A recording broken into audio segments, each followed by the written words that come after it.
Oke, kita lanjut. Bagaimana perubahan energi listrik yang terjadi? Tadi sudah ada gambar, ada setrika, ada televisi, ada magicom, dan lain sebagainya. Nah, perubahan energi listrik yang terjadi itu dari listrik berubah menjadi apa ya? Nah, bisa kalian ingat-ingat lagi. Perubahan energi itu ada yang dari energi listrik berubah menjadi energi panas, energi listrik berubah menjadi energi gerak, energi listrik menjadi energi kimia, dan masih banyak lagi. Oke, lanjut. Amati peralatan listrik di sekolah, tulis kegunaan dan perubahan energi listrik yang terjadi. Oke, karena kita sedang di rumah, kalian amati alat-alat yang ada di rumah saja. Nah, sekarang kita belajar tentang lingkungan. Di situ ada gambar gunung, gambar sawah, ada gambar pantai, ya. Kemudian ada sekolah. Nah, sekarang Ustazah ingin mengajak kalian belajar tentang lingkungan. Lingkungan adalah segala sesuatu yang ada di sekitar manusia. Jadi, kehidupan manusia tidak dapat dipisahkan dari yang namanya lingkungan. Nah, lingkungan ini dibagi menjadi dua. Apa saja? Lingkungan itu ada lingkungan alam, ada lingkungan buatan, ya. Kemudian, apa saja ya yang termasuk dengan lingkungan alam? Lingkungan alam itu merupakan lingkungan yang diciptakan oleh Allah Subhanahu wa taala. Contohnya, ada gunung, ada sawah, dan pantai. Kemudian, untuk lingkungan buatan adalah lingkungan yang sengaja dibuat oleh manusia. Contohnya, ada gedung, kemudian ada jembatan, pasar, sekolah, ya. Pokoknya yang dibuat oleh manusia itu namanya lingkungan buatan. Kemudian, fungsi lingkungan. Apa saja ya fungsi lingkungan bagi manusia? Yang pertama, tentu sebagai tempat mencari makan. Jadi, contohnya lingkungan pantai. Itu kan lingkungan alam ya termasuknya. Itu digunakan manusia untuk sebagai tempat mencari makan.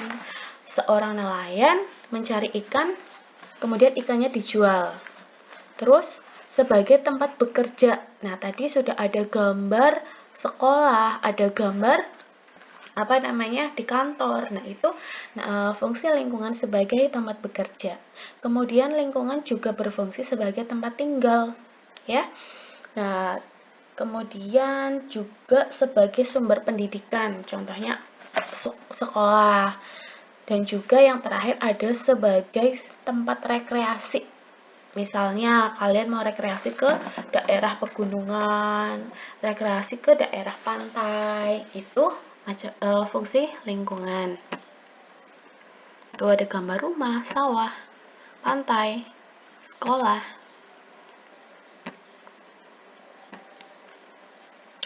Nah, sekarang kita belajar tentang wawancara. Nah, kalian masih ingat wawancara adalah kegiatan tanya jawab antara pewawancara dengan narasumber. Nah, sekarang yang dimaksud dengan pewawancara itu apa saja ya? Pewawancara itu adalah orang yang memberikan pertanyaan atau orang yang mencari informasi. Kemudian narasumber. Nah, narasumber itu adalah orang yang memberikan informasi. Kemudian, tahapan-tahapan apa saja ya yang dilakukan saat wawancara? Yang pertama, tentu menentukan topik wawancara. Kalian itu melakukan wawancara tujuannya untuk mencari informasi tentang apa? Misalnya tentang kesehatan, tentang pendidikan, tentang virus corona.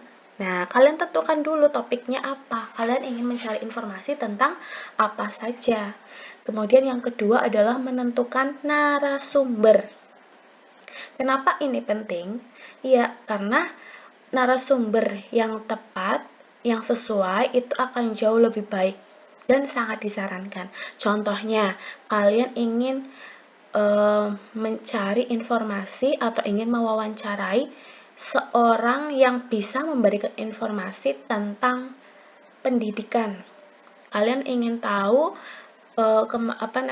informasi tentang pendidikan, kurikulumnya, kemudian kemajuan pendidikan di Indonesia.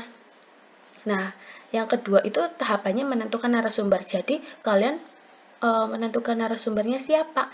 Kira-kira kalau kalian ingin mencari informasi tentang pendidikan, berarti orang yang sesuai, yang bisa kalian wawancara terkait pendidikan itu siapa?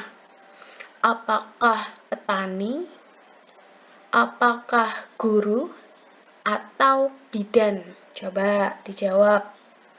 Pintar, tentu seorang guru, karena guru seseorang yang bekerja di bidang pendidikan, jadi sesuai dengan bidangnya. Kalau kalian ingin mencari informasi tentang kesehatan, bisa kalian wawancara dengan narasumber seorang dokter atau bidan, itu maksudnya. Yang ketiga adalah tahapannya apa saja? Membuat janji dengan narasumber. Jadi hal ini juga sangat penting. Kalian tidak bisa langsung ya tiba-tiba datang ke sekolah atau datang ke rumah sakit langsung, maaf Bu, Pak, saya mau wawancara. Tidak bisa, karena biasanya dan sangat sering sekali orang yang ingin kalian wawancarai itu pasti punya kesibukan, ya, pasti sedang melakukan suatu pekerjaan.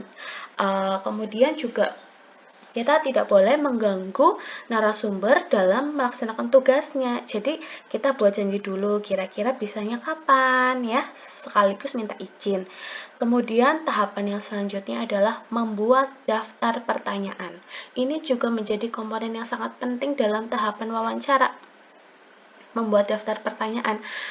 Buat daftar pertanyaan apa saja yang ingin kalian tanyakan, sehingga ketika wawancara, kalian bisa menanyakan hal-hal yang memang penting dan ingin kalian ketahui. Jadi tidak pertanyaannya itu tidak terlalu banyak basa-basi atau tidak bertele-tele, ya. Tepat sasaran, kalian ingin tahu informasi apa saja, ya tanyakan hal yang penting-penting saja. Kemudian adalah tahapan selanjutnya adalah melakukan tanya jawab.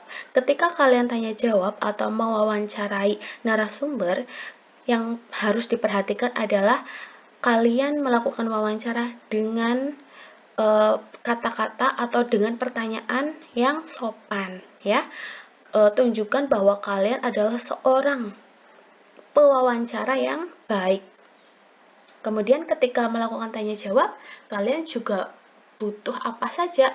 Yang pasti alat tulis untuk menulis jawaban dari narasumber. Bisa juga dibantu dengan alat perekam supaya informasinya bisa kalian peroleh dengan baik dan kalian tidak perlu mengulang-ulang pertanyaan karena kalian kurang paham dengan jawabannya misalnya. Jadi kalian punya datanya seperti itu.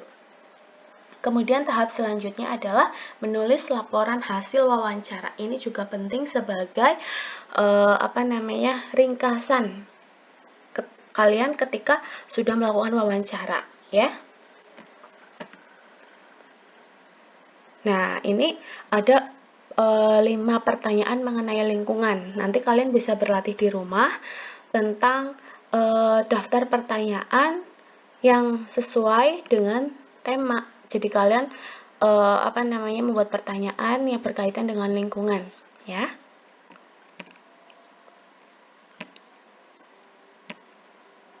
Oke, hari ini kita sudah belajar apa saja? Ada energi listrik, kemudian manfaat lingkungan, dan wawancara. Oke, semoga kalian selalu semangat dan jangan lupa terus berdoa. Semoga kita disegerakan untuk bisa belajar bersama-sama, ya. Tetap semangat. Silakan kalian pelajari lagi lebih dalam di buku logika atau Erlangga. Semoga bermanfaat. Wassalamualaikum warahmatullahi wabarakatuh.